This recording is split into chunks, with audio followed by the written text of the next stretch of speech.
How to overcome fear and anxiety. 10 scientifically proven strategies for you to act as your own therapist in any given moment on any given day. If this would be of use to you, then stick around because that is what today's GILD Coaching video is all about. Don't be ruled by fear. Don't be ruled by anxiety. You don't need to be. It's the number one thing that's holding you back. It's the number one thing keeping you stuck in that place where you are, keeping you from getting to the place where you want to be. GILD Coaching. More success, less stress. Hi there, I'm Dr. Jane Mims, founder and CEO of GILD Coaching, and today we're talking about fears. And I want you to really dive in and explore your fears, and it's because through that exploration we can really learn how to grow past them.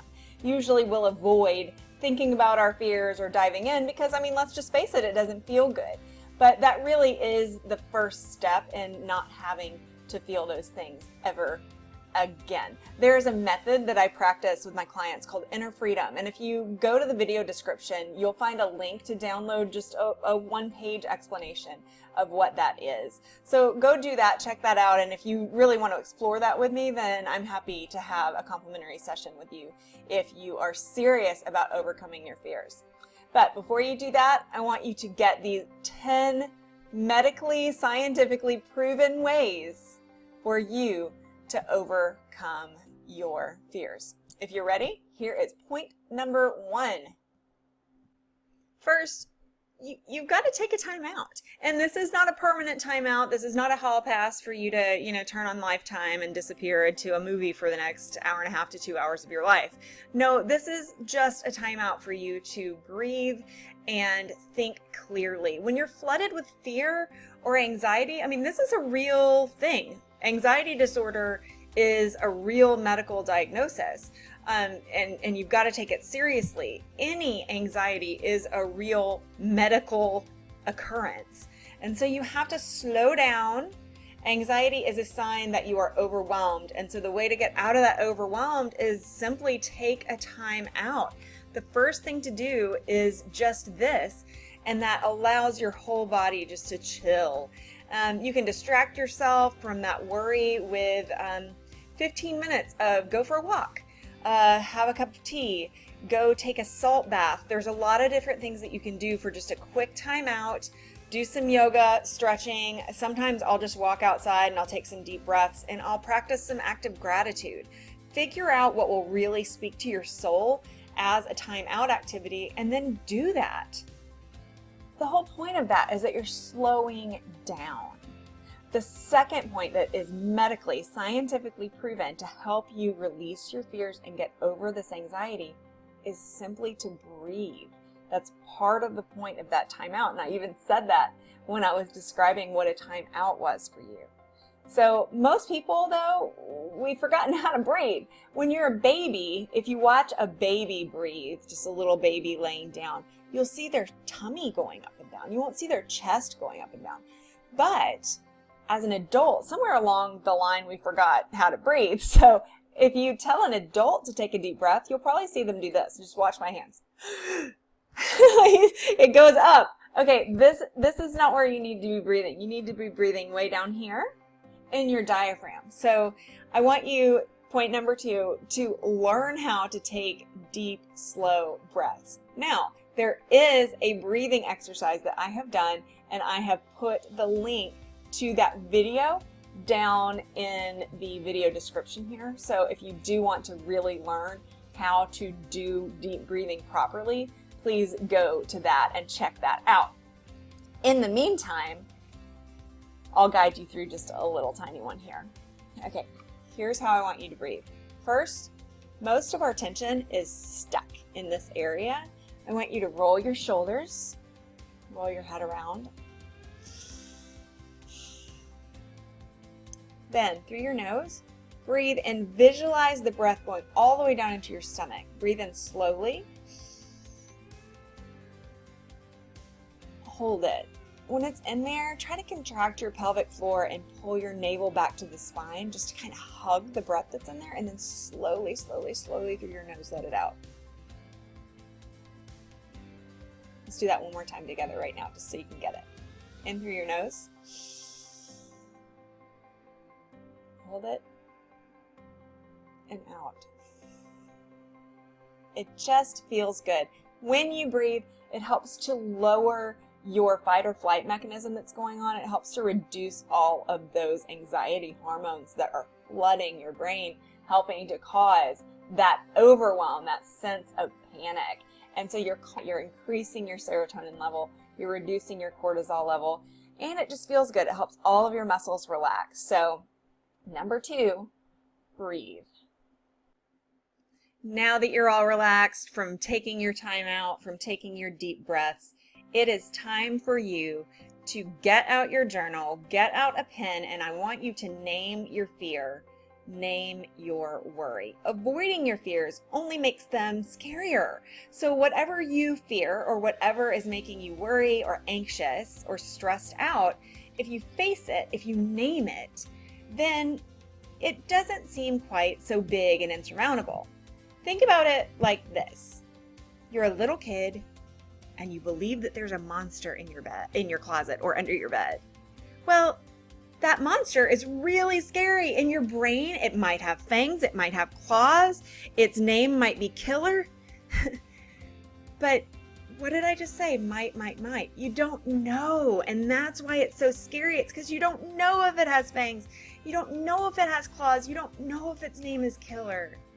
So what you need to do is open up that closet door of your fear, or get down on your knees and look, face that for just a minute, look at it, look them directly in the eyes, and then you're going to see, oh, this monster doesn't have any teeth at all, and his name is Mo.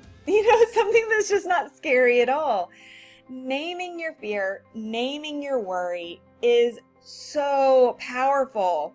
Now, when it comes to negative thoughts and fears that are just really overwhelming to you, sometimes this can be difficult. So I want you to check the video description below.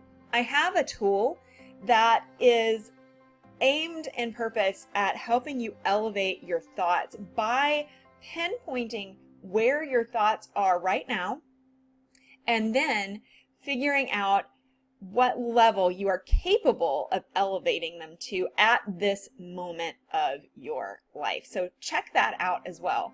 Also, go down to the comment section and just type in, what are some of the biggest fears and worries that you're facing? What are some of the things that keep you stuck and that keep you just in that cycle of a broken record, just going around and around and around and not accomplishing anything? Let me know. All right, the 4th tactic might sound a little counterintuitive, but stick with me, I promise. I want you to imagine the worst thing that could possibly happen. Recently, I had a client give me a call, and she said, I just really need to talk to you for a quick second, and I just emailed you something, I want you to look at this. And it was this spreadsheet full of tasks that her boss had given her to do. And it was a lot, I've got to say, it was a lot. But after I read it for a few minutes, I said to her, have you actually looked at the deadlines on some of these items? I mean, some of the items weren't due for months, but it was just that huge amount of data that was just slammed on her lap, just like that. I need you to look at this and get these things done. Well, I mean, I need our kids to get some things done. I need them to grow up and graduate and figure out what they want to do with their lives and do wonderful things. But they're in elementary school right now, so it's not time for that. So if I told them everything that their life was going to throw at them right now, it would scare them to death. Just like this client, this huge thing was thrown at her. And then when we took a break, took a breath, took a step back and looked at it, we saw, oh, it's really not that big of a deal. Maybe a third of them are rotating things that you have to do on a weekly basis. These other things are project-based. Let's come up with a schedule for you to do this. And then by the end of the call, she was totally calm. And so it's very, very important to point out to yourself, what is the worst thing that could happen? And that's what I said to her. I was like, okay, let's say that you don't get any of these accomplished. What's the worst thing that could happen? She said, well, I'd get fired. And I said, well, this particular client doesn't want to work there anymore anyway. And I said, okay, well, that wouldn't be the end of the world. What would happen? She said, well, I'd work somewhere else. Okay.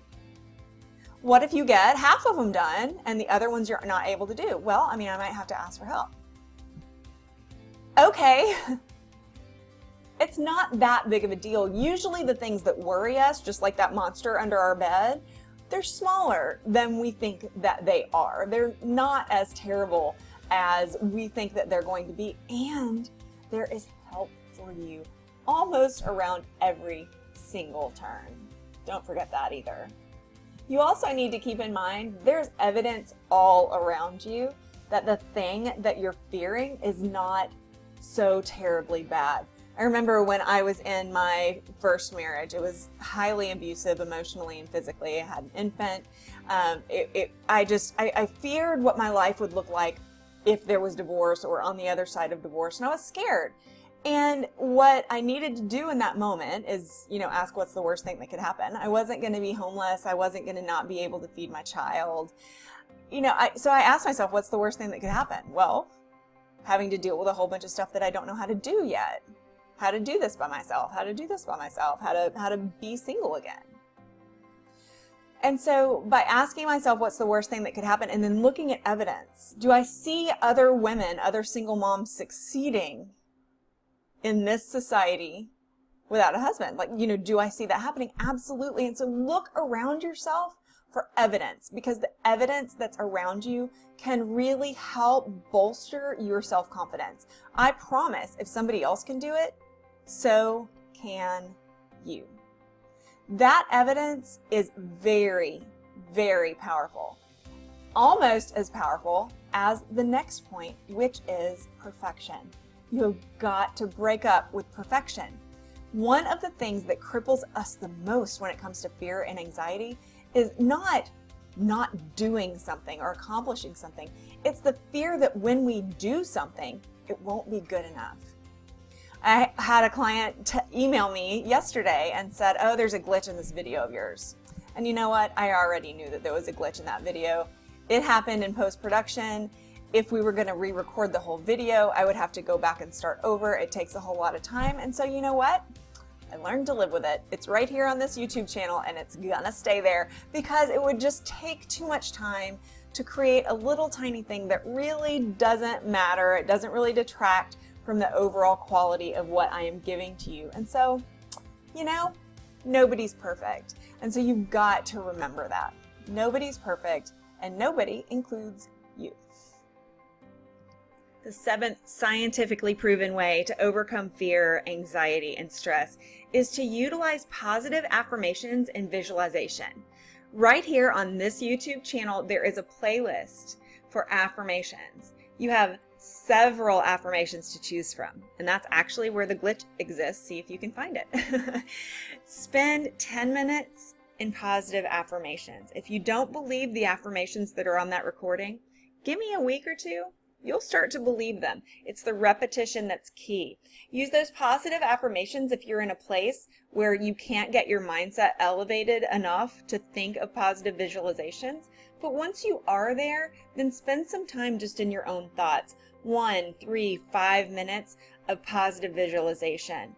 Take some breaths. Close your eyes in a place where you're not going to be disturbed, and then visualize the place in the world where you're happiest. I know exactly where I visualize anytime that I need to utilize this exercise. I know the place, I know what it smells like, I know what it feels like, I know what I'm doing, I know what I'm looking at, and it really helps to calm me down. This technique takes a little while to master if you're way up in the very high realms of anxiety, because you have to calm down first before you can get there.